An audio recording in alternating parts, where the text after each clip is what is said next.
Good morning students. In the previous video we discussed about the separation of heterogeneous mixture. So today we will start the separation of homogeneous mixture. So previously what are the homogeneous mixture? Means which have uniformly mixed, uniform composition, have no separation boundary, are called homogeneous. So what techniques are used to separate a homogeneous mixture? So there are mainly two methods to separate the homogeneous mixture.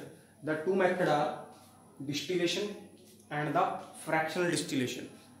So what are these two methods, distillation and fractional distillation? The difference between the distillation and fractional distillation we have discussed now. So first we will discuss about the distillation.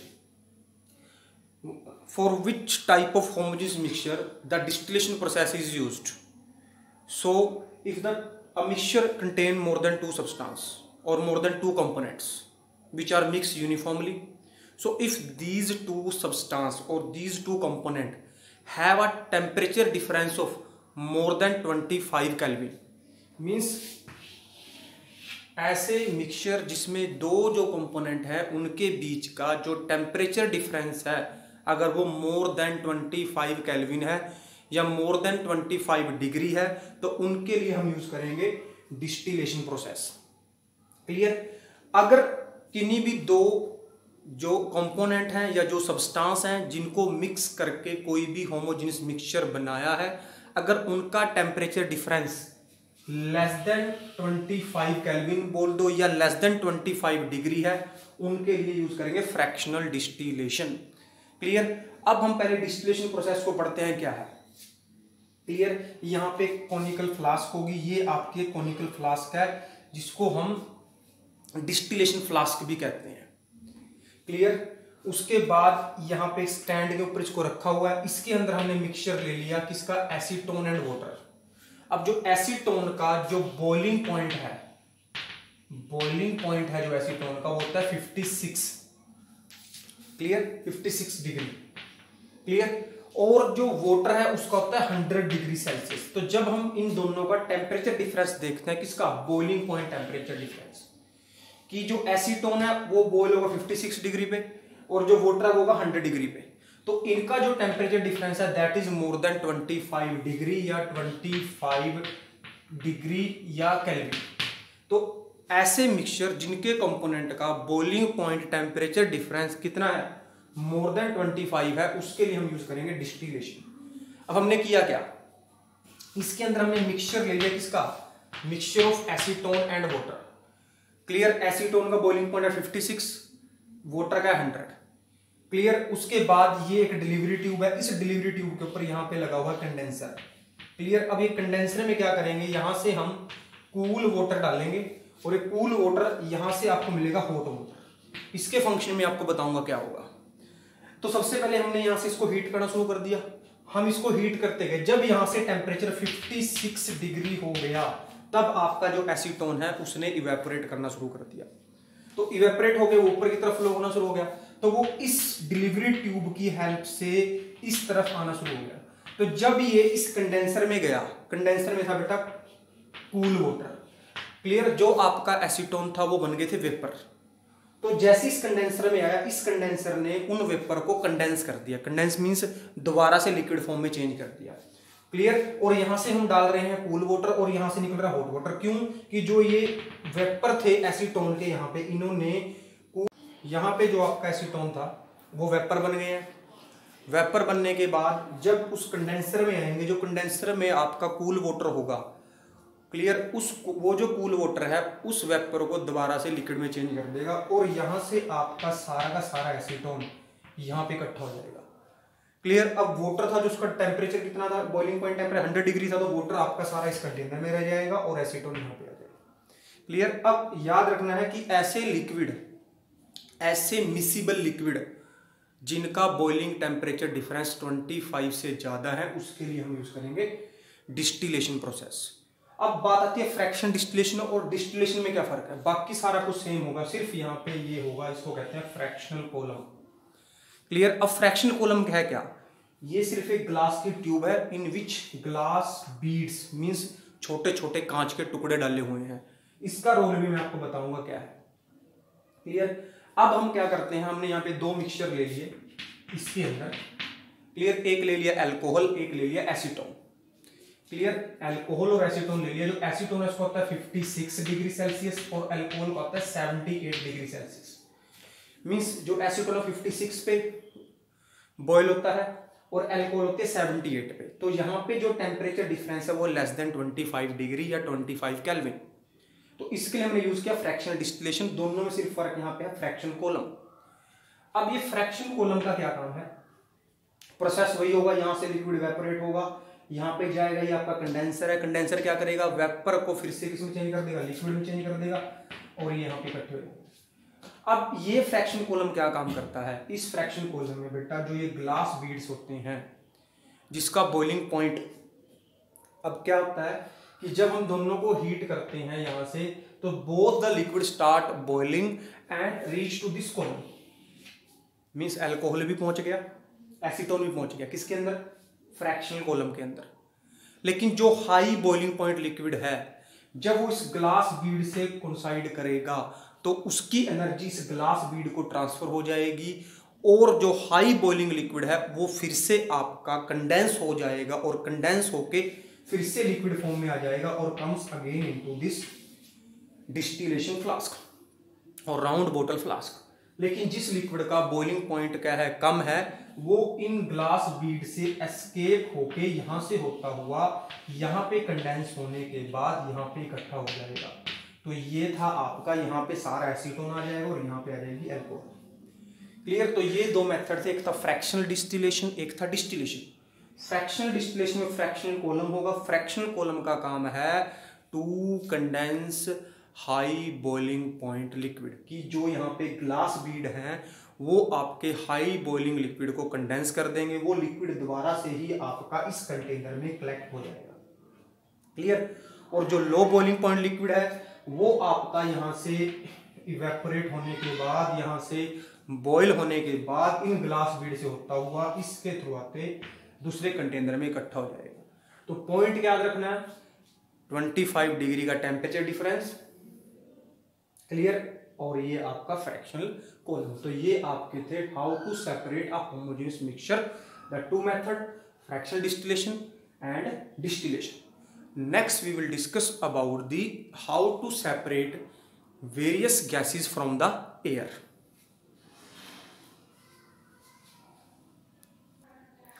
So now we will discuss how to separate different gases from air. So first we will take air. We increase pressure and decrease temperature. This we have discussed in chapter first. कि जब pressure को increase करते हैं तो particle pass आ जाते हैं, clear. और जब टेम्परेचर डिक्रीज करते हैं तो फ्रीज हो जाते हैं।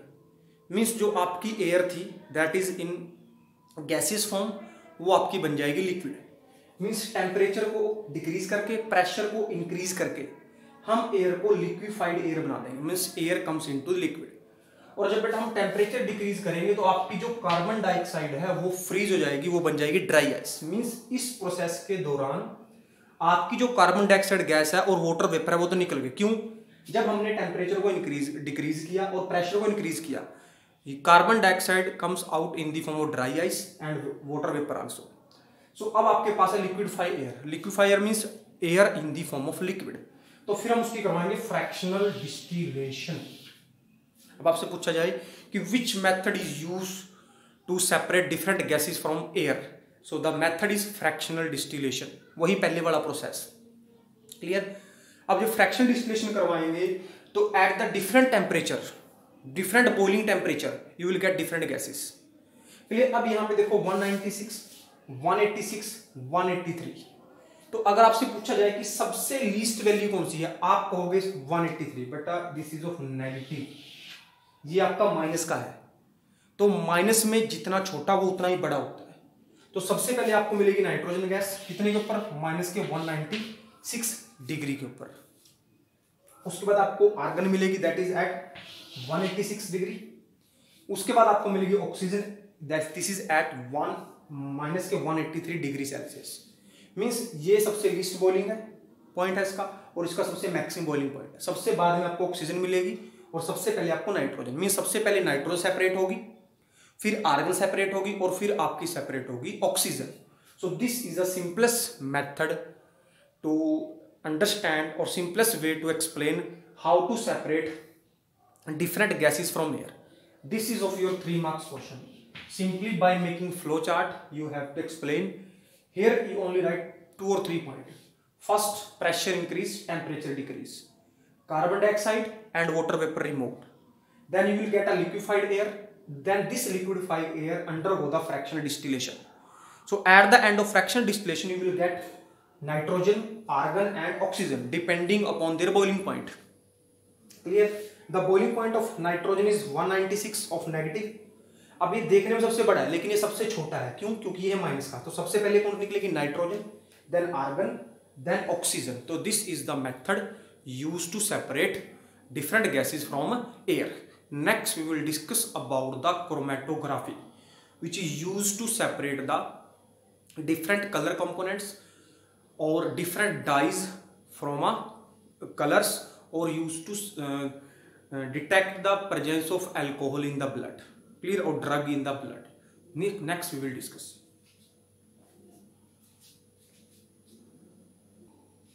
Next आपका है chromatography. In your syllabus that is a paper chromatography. Means chromatography is technique which is used to separate color component from dye. अब डाई क्या होता है? जितने भी आपके कलर होते हैं बेटा उनको कैसे बनाया गया है? First of all that colour in the dry form, means वो सूखे होते हैं, उनको वाटर में घोला जाता है और आपके कलर प्रिपेयर किए जाते हैं। और आपको पता है डिफरेंट कलर को मिक्स करके डिफरेंट डिफरेंट कलर बनाए जाते हैं। तो उस मिक्सचर ऑफ कलर में से अलग अलग कलर को सेपरेट करना है। मीन्स अगर आपके पास कलर है ब्लैक और ब्लू, अब आपने उस ब्लैक और ब्लू कलर को सेपरेट करना है। तो उस ब्लैक और ब्लू कलर को सेपरेट करने के लिए जो टेक्निक यूज होगी उसको हम यूज कहते हैं chromatography. This is also used to separate or detect the drug in the blood, कि ब्लड में से ड्रग को सेपरेट करने के लिए भी क्रोमेटोग्राफी टेक्निक का यूज होता है। अब ये टेक्निक क्या है बेटा? इसमें हम एक फिल्टर पेपर लेंगे, this is a filter paper, clear. इस फिल्टर पेपर के नीचे से थोड़ा हम जगह छोड़ के एक लाइन लगा देंगे और इस लाइन के ऊपर एक डॉट लगा देंगे ऐसे। This is near about 3 centimetre, ये 3 सेंटीमीटर होगी लगभग। अब हमने क्या लिया? 2 इंक ली, एक ब्लैक और एक ली ब्लू, क्लियर। इन दोनों इंक को मिक्स करके हमने एक मिक्सचर बना दिया। किसका मिक्सचर है? ब्लैक एंड ब्लू का। उस इंक के mixture, this is a mixture, उस मिक्सचर की हमने एक ड्रॉप यहां पे लगा दी। तो ये मिक्सचर है किसका? ब्लैक और ब्लू का। अब हमने इस मिक्सचर में से ब्लैक और ब्लू को अलग करना है। तो अब हम क्या लेंगे? We will take a jar, ये आपका जार है, क्लियर क्लियर। तो अब हम इस फिल्टर पेपर को इस जार में डिप करेंगे और जार में बेटा हमने डिप करना है कि it is near about 1.5 centimetre dip हो सिर्फ। तो मान लो यहां तक पानी है, हमने आपकी इस फिल्टर पेपर की स्ट्रिप को डिप कर दिया, ये वो लाइन थी दैट इज ऑफ 3 सेंटीमीटर, इतना ये डिप हो गया। तो यू ऑल नो दैट कि जो आपका फिल्टर पेपर है वो वाटर को ऑब्जर्व करता है। सो धीरे धीरे आपका वाटर वो राइज करेगा ऊपर की तरफ। जब इस डॉट तक पहुंचेगा तो जो आपका कलर या जो आपकी डाई वाटर में मोर सोलेबल है, it start rising like this, clear. और जो आपकी डाई कम सोलेबल है वो थोड़ा नीचे आएगी। तो अब आपको यहाँ पे 2 स्पॉट मिलेगी अलग अलग, एक मिलेगी ब्लैक कलर की और एक मिलेगी ब्लू कलर की। और ये ब्लैक और ब्लू कलर की डॉट इस बात पे डिपेंड करते हैं कि which colour is more soluble. जो सोलेबल होगा वो आपको ज्यादा हाइट पे मिलेगा और जो कम सोलेबल होगा वो आपको कम हाइट पे मिलेगा। ये आपका थी टेक्निक जिसको हम कहते हैं chromatography, to separate different colour pigments, to separate different colour from the dye, clear, और to check the presence of drug in the blood. The chromatography technique is used. हाँ, डाइज में से किसी कलर में से डाई को separate करने के लिए हम इवेपोरेशन टेक्निक का यूज भी कर सकते हैं। अब वो इवेपोरेशन टेक्निक क्या है कि हमने एक ये चाइना डिश ली, क्लियर, इसके अंदर हमने एक मिक्सचर ले लिया, for example this is of red colour. अब रेड कलर बना किससे बेटा, हमने रेड कलर की डाई ली, उसको पानी में घोला और रेड कलर बन गया।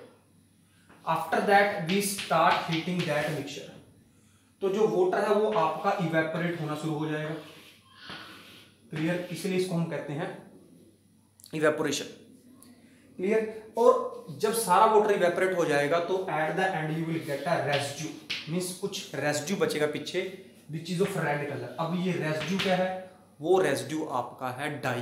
कौन से कलर की डाई, रेड कलर की डाई। इसके बाद हम देखते हैं क्रिस्टलाइजेशन, एक प्रोसेस आएगा आपका क्रिस्टलाइजेशन। अब एक पॉइंट आएगा, the difference between the crystallization and the evaporation. Evaporation में आपको मिलेगा यहाँ पे residue which may be contain impurity, but the substance you will get from the crystallization that is the purest substance, मतलब वो प्योर होगा। मतलब क्रिस्टलाइजेशन टेक्निक को हम यूज करते हैं to get the pure substance, और जो क्रिस्टलाइजेशन टेक्निक है उसको यूज करते हैं to separate the solid mixture and in which less soluble impurity are present, कि जिसके अंदर लेस सोल्युबल इंप्योरिटी प्रेजेंट है और वो सोल्ड मिक्सचर है, उसके अंदर हम क्रिस्टलाइजेशन टेक्निक का यूज करते हैं। नेक्स्ट हम देखेंगे क्रिस्टलाइजेशन।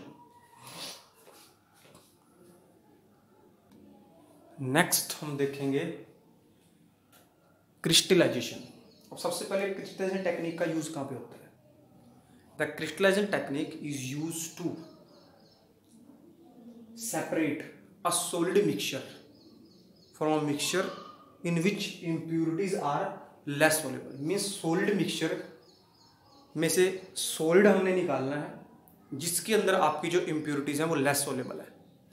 और जो क्रिस्टलाइजेशन टेक्निक है that is better than evaporation, because evaporation में देयर इज अ चांस कि may be some impurity left, but in crystallization there is no chance of impurity to be left, you will get a pure sample. So now we will discuss with an example how to get a pure copper sulfate from a sample of a copper sulfate, कि आपने pure copper sulphate लेना है किसी भी sample copper sulphate से।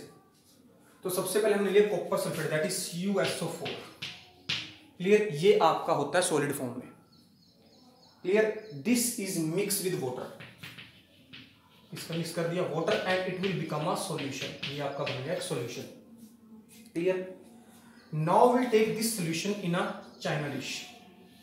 ये आपका एक कंटेनर होता है, जब आप स्कूल में आओगे तब आपको लैब में दिखाएंगे china dish, clear.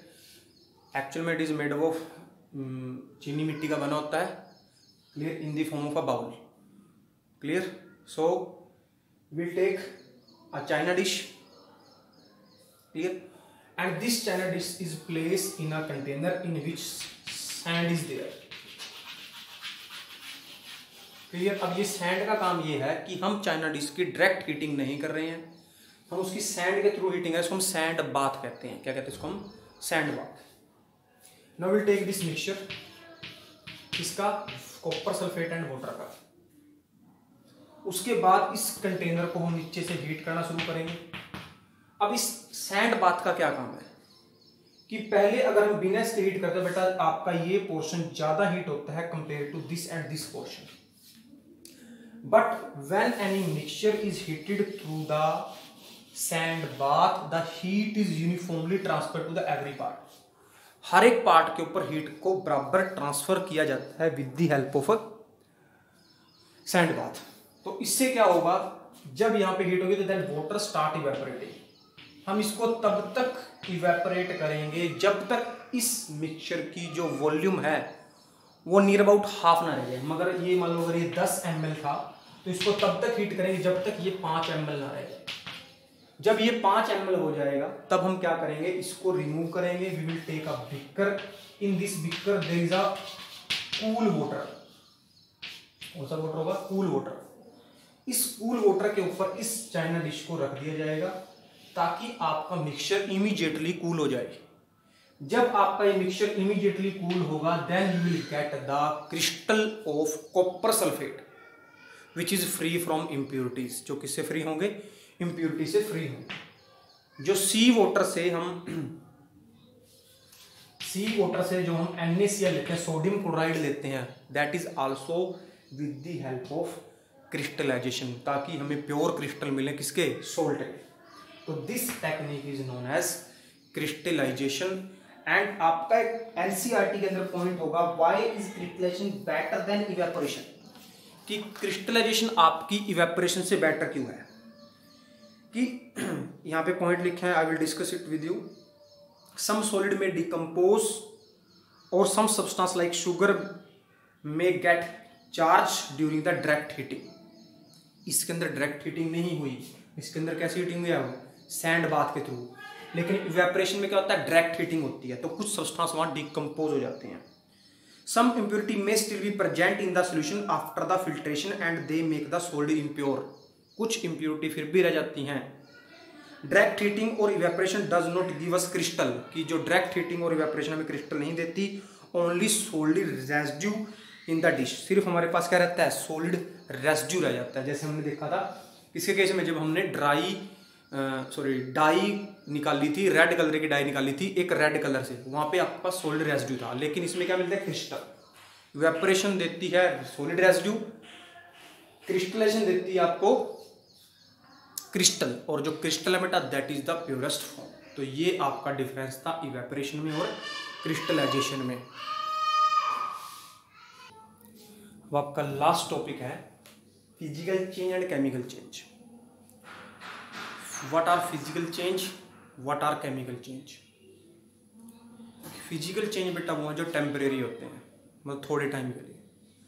The chemical change are the permanent, कि जो केमिकल चेंज होंगे वो आपके परमानेंट होंगे। क्लियर। और जो केमिकल चेंज है उनको हम रिवर्स नहीं कर सकते, मीन्स एक बार जो प्रोडक्ट बन गया उससे हम दोबारा वो प्रोडक्ट नहीं ले सकते जिनसे वो बने हैं। But in physical change we can get the product back, means physical change can be reverse, chemical change can not be reverse. जब भी कोई केमिकल चेंज होगा तो जो नया सब्सटेंस बनेगा वहां पे न्यू सब्सटेंस इज फॉर्म, और उस नए सब्सटेंस की प्रॉपर्टी पिछले दो से डिफरेंट होंगी। Clear. But in a physical change no new substance is form, कोई भी नया सब्सटेंस नहीं बनेगा। जब भी कोई केमिकल चेंज होगा there is a energy change, या तो एनर्जी रिलीज होगी या एनर्जी ऑब्जर्व होगी। But in a physical change there is no change in the energy, वहां पे कोई भी एनर्जी में चेंज नहीं होगा। क्लियर।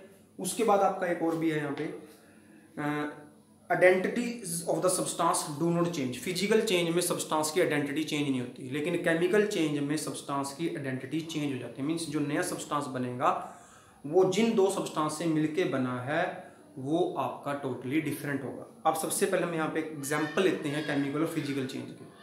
यहाँ conversion of milk into curd, कि दूध का दही में बनना, मीन्स दूध से दही बन सकते लेकिन दोबारा दही से दूध नहीं बन सकता, उसको रिवर्स नहीं कर सकते। और जो दूध का टेस्ट था वो अलग था और कर्ड का टेस्ट अलग है। दूध एक अलग प्रोडक्ट था और कर्ड एक अलग प्रोडक्ट है, means this is a chemical change.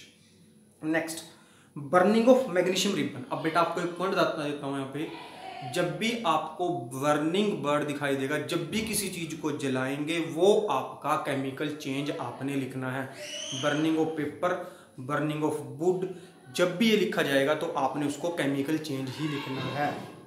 उसके बाद आपका है रस्टिंग ऑफ आयरन। इसके बाद आपका एग्जांपल है रस्टिंग ऑफ आयरन नेल, कि जब आयरन नेल को रस्ट हो जाएगा तो उसकी प्रॉपर्टी चेंज हो जाएंगी। Clear. Dissolving of salt in water, means जब हम वाटर के अंदर सोल्ट को डिजोल्व करेंगे तो दैट बिकम सोल्टी, और उसके बाद हम उस वाटर से दोबारा सोल्ट निकाल सकते हैं, जैसे हमने बोला था by the process of evaporation और by the process of crystallization, means reverse कर दिया तो that is a physical change. Burning of coal, तो बर्निंग आ गया, means chemical change. Electrolysis of sodium chloride solution by passing electric current, जब हम किसी का इलेक्ट्रोलिसिस करवाते हैं, मीन्स जब भी करंट भी पास करवाएं किसी में से, तो वो भी आपका एक केमिकल चेंज होगा। क्रिस्टल कॉपर सल्फेट, की कॉपर सल्फेट के हमने क्रिस्टल बना दिए, तो बेटा जब क्रिस्टल बना दिए तो दोबारा से उसके सॉल्यूशन में कॉपर भी दोबारा बना सकते हैं, कॉपर सल्फेट दोबारा बना सकते हैं by dissolving that crystal into water. कह रहा क्या ना, फिजिकल एंड केमिकल चेंज अक्सर टुगेदर। इसका आंसर है बेटा यस। जब कभी भी कैंडल को बर्न करते हैं वहाँ पे केमिकल चेंज भी है और वहाँ पे फिजिकल चेंज भी है। फिजिकल चेंज कैसे है, कैंडल बर्न हो रही है तो वैक्स मेल्ट होके सॉलिड था, फिर वो लिक्विड आ गया, थोड़ी देर बाद फिर से क्या बन जाएगा, वो सॉलिड बन जाएगा। लेकिन जो कैंडल के अंदर कार्बन कंटेंट था वो बर्न हो रहा है तो वो आपका एक केमिकल चेंज है। Means burning of candle is the example of both physical as well as chemical change. इसके बाद हम एनसीईआरटी के इनटेक्स और एनटेक्स क्वेश्चन डिस्कस करते हैं, ज़्यादा टाइम नहीं लगेगा इसके अंदर। तो कुछ क्वेश्चन हमने डिस्कस कर लिए थे। अब आपका क्वेश्चन नंबर 5 हम डिस्कस करने जा रहे हैं आपके साथ। How will you separate a mixture of kerosene and petrol different there boiling point is more than 25। जब बॉइलिंग पॉइंट मोर देन 25 है तब डिस्टिलेशन होगा, अगर लेस देन 25 है तब फ्रैक्शनल डिस्टिलेशन होगा। Name the technique to separate butter from the curd. तो बेटा बटर फ्रॉम कर्ड रोटेट किया था जिसको हमने सेंट्रीफ्यूगलेशन कहा था। Salt from the sea water, तो इसके लिए आप इवेपोरेशन बोल सकते हो और इसके लिए आप क्रिस्टलाइजेशन, दोनों ही टेक्निक आप यूज कर सकते हो। क्वेश्चन नंबर 6 आपका ये। कैम्फर फ्रॉम द सोल्ट, अब कैम्फर याद रखो, अमोनियम क्लोराइड, कैम्फर, आयोडीन, इनके लिए थी sublimation. What type of mixture can be separated by the technique of crystallization. अभी लिखा थोड़ी देर पहले क्रिस्टलाइजेशन के लिए कौन से, solid mixture in which the impurity are less soluble. Clear, solid mixture in which one component और impurity is less soluble in a particular solvent as compare to the other. Clear, example कौन से, copper sulphate, potassium nitrate, potash alum, ये सारे आपके method use किए जाएंगे crystal. तो crystal के लिए solid mixture in which impurity are less soluble. Next आपका classify the following into the physical and the chemical change. Cutting of tree, एक बार पेड़ को काट दिया दोबारा उसको बनने में बहुत टाइम लगेगा तो that is a chemical change. Melting of butter in pan, कि जब पैन में बटर मेल्ट होगा अगर उसको हम ठंडा कर दें तो फिर से वो जम जाएगा तो that is a physical change. Rusting जब भी हो किसी की भी हो तो वो एक केमिकल चेंज है। Boiling of water to form steam, water से स्टीम बन गया, स्टीम को दोबारा कंडेंस करेंगे तो वाटर बन जाएगा, that is physical change. Passing electric current pass करवा रहे हैं तो वो भी आपका क्या है, that is chemical change. Dissolving common salt in water, जब कॉमन सॉल्ट को वाटर में डिसोल्व करेंगे, when common salt is dissolve in water, clear, तो उसको हम अलग भी कर सकते हैं, निकाल भी सकते हैं। तो dissolving of a common salt in a water is a physical change. Making fruit salad with the raw material, तो ये भी फिजिकल चेंज ही है, कोई नया सब्सटेंस तो नहीं बना, वही पहले फ्रूट था बाद में फ्रूट ही है। Burning of paper and would, तो बर्न कर रहे हैं बेटा, फिर से बर्निंग वर्ड आ गया, इसका मतलब that is a chemical change. अब आगे आपका क्वेश्चन है, आपने प्योर सब्सटेंस मिक्सचर को क्लासीफाई करना है। Distilled water that is a pure substance. Curd आपका क्या होगा, that is impure. Diamond pure है। आइसक्रीम वो भी इम्प्योर है। कैरोसिन वो भी आपका क्या है, इम्प्योर है, उसके अंदर क्योंकि कार्बन कंटेंट होते हैं। कुकिंग ऑयल वो भी आपका इम्प्योर है। स्टील भी आपका क्या आएगा, प्योर है impure, that steel is an alloy, तो उसके अंदर होमोजेनियस मिक्सचर है तो वो इम्प्योर है। ग्रेफाइट एक आपका एलिमेंट है तो दैट इज प्योर। क्लियर। रो रबड़ मीन्स उसके अंदर कुछ भी मिक्स नहीं है, वो बिल्कुल रो मीन्स कच्चा रबड़, तो वो आपका है प्योर। वल्केनाइज रबड़ मीन्स उसके अंदर कुछ ऐड कर दिया, उसको कुछ शेप देने के लिए, सॉलिड बनाने के लिए, तो वो आपका क्या है, impure means mixture. Solder wire भी आपका क्या है, एलॉय है, एलॉय मीन्स इम्प्योर क्यों, alloy is a homogeneous mixture. तो ये आपके कुछ, तो बेटा हमने एनसीईआरटी इंटेक्स क्वेश्चन डिस्कस कर लिए हैं। सिमिलरली आपके एनटेक्स क्वेश्चन है, इनमें आपने प्योर इम्प्योर बताना है, वेरियस टेक्निक के बारे में बताना है, तो ये आपके इजी हैं, आप आराम से कर सकते हो। अगर किसी में आपको कोई डाउट होगा तो आप बेटा मैसेज कर सकते हो कि सर ये क्वेश्चन में प्रॉब्लम है, तो हम उसकी फिर वीडियो तैयार करके आपको बता देंगे। जैसे क्वेश्चन है यहाँ पे, एक दो बता देता हूँ आपको। जैसे एक क्वेश्चन है आपका, which separation technique will be apply for the following. Sodium chloride from its solution in water, sodium chloride मतलब NaCl, नमक लेना है पानी में से, तो दो टेक्निक है, क्रिस्टलाइजेशन और इवेपोरेशन। एक हो रहा है बटर फ्रॉम द कर्ड, तो centrifugation. Oil from the water, oil from the water means दो अलग अलग लिक्विड है, दोनों का अलग अलग डेंसिटी है, तो सेपरेटिंग फनल जो हमने किया था ये कर सकते हो। तो एनटेक्स आपने खुद ट्राई करने हैं, इनटेक्स मैंने डिस्कस कर लिया। तो ये चैप्टर आपका पूरा हो चुका है, इसको अपनी नोटबुक पे फेयर करो, फेयर करने के बाद इसको रिवाइज करना है। नाउ यूर P2 सिलेबस के अंदर जो 2 चैप्टर थे वो आपके पूरे हो चुके हैं। क्लियर, वीडियो को देखना है, क्लियर, उसके बाद वीडियो में अपने नाम को कमेंट करना है, क्लियर, कि किस किस बच्चे ने देखी है। तो ठीक है, ओके, थैंक यू।